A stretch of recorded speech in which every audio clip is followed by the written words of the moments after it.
Hey everyone, Regal Reviews here. It is White Rice Wednesday. It means time for my Survivor recap.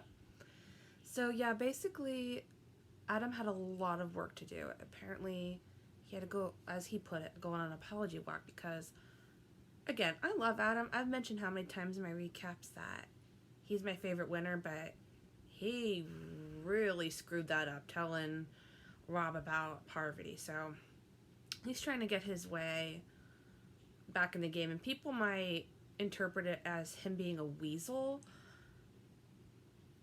I see it as him not necessarily a weasel. I see it more him very self-aware, knows that he's on the bottom, and he owns up to it, and he's trying to do what he can to get back up that ladder. Is it necessarily easy?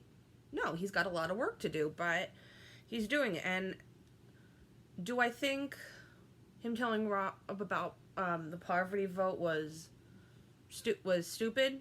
Yes. However, I do respect the fact that he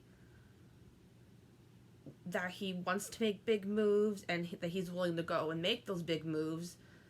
His delivery could have been better, but they all make mistakes out there. Nobody's perfect. So that's basically what happened with the Blue Tribe tonight. It was mostly Adam trying to get back in everyone's good graces, and he now knows that Rob and Parvati are like the main alliance and they're the most powerful ones out there.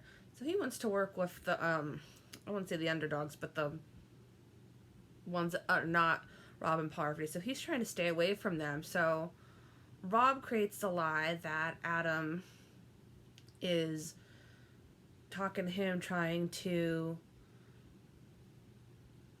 make moves and everything, basically try to stir the pot. I think it's pretty smart on Rob's part, because who are they going to believe, Rob, or are they going to believe somebody who who they just called a weasel, going back and forth playing both sides? They're going to believe Rob. Had Adam not done that, they probably would have believed Adam, because they know Rob's like the biggest target out there. On the Red Tribe, it seems like everything's kumbaya. I gotta say, it really is an advantage when you don't go to tribal, for obvious reasons. One, because you're not getting voted out. Two, because you're able to solidify those bonds and those relationships you have. And as we've seen the evolution of the game Survivor, just winning challenges and winning individual immunity at the merge isn't enough to win Survivor. You have to have a good social game. Like, you could win all the challenges up until the final four, but if you're not liked by the jury, they're not going to vote for you. So I think they're all doing a really good job there. There doesn't seem to be any enemies out there. However, they are aware that I guess the bigger target on that tribe would be Tyson, only because he has the connections. If there was a merge, well, there is going to be a merge, but if there's a tribe swap and the merge, if they let him go farther, he's got Rob, he's got Parvati, he's got Kim on that side, so he's got the connection. So Sandra realizes that, and she wants revenge because he tried to get her out. But then you also see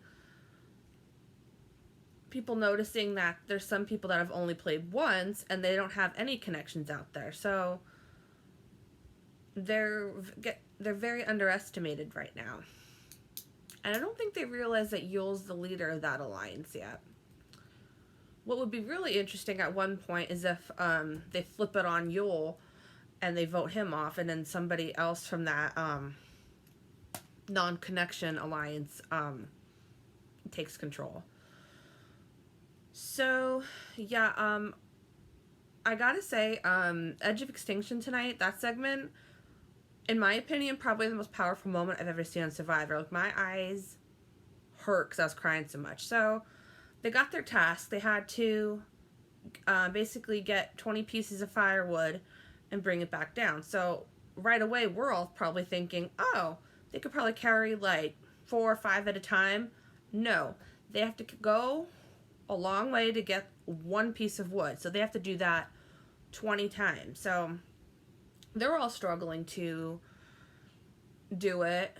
But what was the most powerful about it was Ethan. Like, they're all struggling, but Ethan seemed to especially be struggling, and given his health history, like, he was probably struggling the most out there. And the fact that medical came, I'm thinking, oh my god, like, he just got voted out. I'm like, my heart was sinking. Just the thought in the back of your head that he might have to be pulled from the game for medevac. Like, my tears were like flowing down my face, and I seriously thought they were gonna pull him. It didn't look serious enough, but then again, we're only the viewers. We don't know actually what the situation is. So they did say that if he does want to continue, that he needs to take those breaks. So he did continue, and during his last trip up, they all went with him, and it was very empowering. And Ethan deserves the MVP award tonight, because I think anybody else would have given up, but given what Ethan has been through, I think that's given him the perseverance and the willpower to continue on. And it's just so inspiration. Like, anybody, I feel like, can be inspired and relate. You may not have the same exact story as Ethan, but just the fact that's just why you don't give up in the game of Survivor. Like, just when you think you're at your lowest low, that's when you succeed. So Ethan should be very proud of himself. So the immunity challenge was interesting. They had to have 4 people that were tied to a boat, and then they had to jump up to retrieve a key, and then they had to solve a puzzle. And red, of course, it looked like it was going to be a blowout challenge. Blue was really struggling to get the key, and a lot of people might say, oh, this was Adam's fault.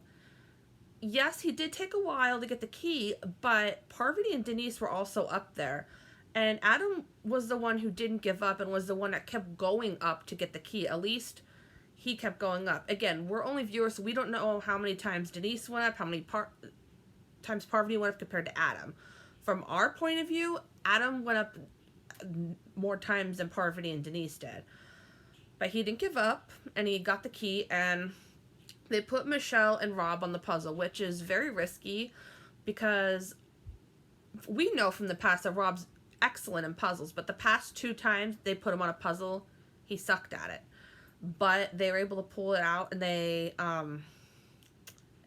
got a win finally. So that's something to be very proud of. So then when they come back on the red tribe, the question is who to get rid of. The argument looks like it's between Nick or Tyson.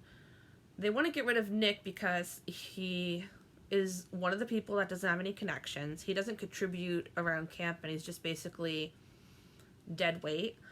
They want to get rid of Tyson because, as I mentioned before, he has all those connections. The argument to not vote them out is that Nick could potentially be a number because he doesn't have many connections. He could be really loyal to an alliance.